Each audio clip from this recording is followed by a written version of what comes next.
So మీలో ఇలా ఎంతమంది చేసుంటారు? నాకు కామెంట్ సెక్షన్‌లో కామెంట్ చేయండి. ఏంటబ్బా మీలో ఎంతమంది ఇలా చేశారు? నేను ఈరోజు ఒక చిన్న రెసిపీతోటి మీ అందరి ముందుకొచ్చాననమాట. ఏంటి అనుకుంటున్నారా?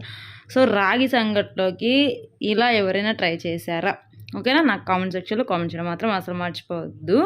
సో ప్రాసెస్ ఏంటని నేను చెప్తాను. వీడియో నచ్చితే లైక్ చేసి అండ్ షేర్ చేసి కామెంట్ చేయడం మాత్రం అస్సలు మర్చిపోవద్దు. ఓకేనా? ఫస్ట్ అయితే 2 ఎండుమిర్చిని వేయించారనమాట.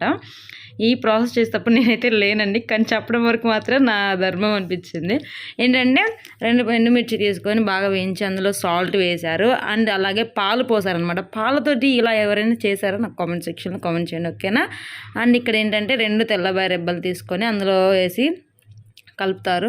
రాగి సంగట్లోకి ఎప్పుడు పచ్చడి, నాటుకోడి కూర అండ్ మిరగాయ చారు ఇలా చేసుకుంటారు కదా. సో అలాగే పాలతోటి ట్రై చేశారనమాట. రెగ్యులర్గా చేసుకుంటారు ఇంట్లో, కాకపోతే నేను మీతో షేర్ చేయడం ఫస్ట్ టైం ఇదైతే. సో ఏదో ఒక షార్ట్ వీడియో మీకు యూజ్ అవుతుందని చెప్పేసి షేర్ చేశాను. సంగట్లు అయితే అద్దరిపోతుందండి, ఎవరు కూడా మిస్ చేయొద్దు, ఖచ్చితంగా ట్రై చేయండి. అండ్ అలాగే ఆనియన్స్ వేసేసుకొని ఇంకా మొత్తం కలిపేసేసుకొని సంగట్లో తింటుంటే నోరు ఊరిపోతున్నాడు. Please subscribe and like, share, comment.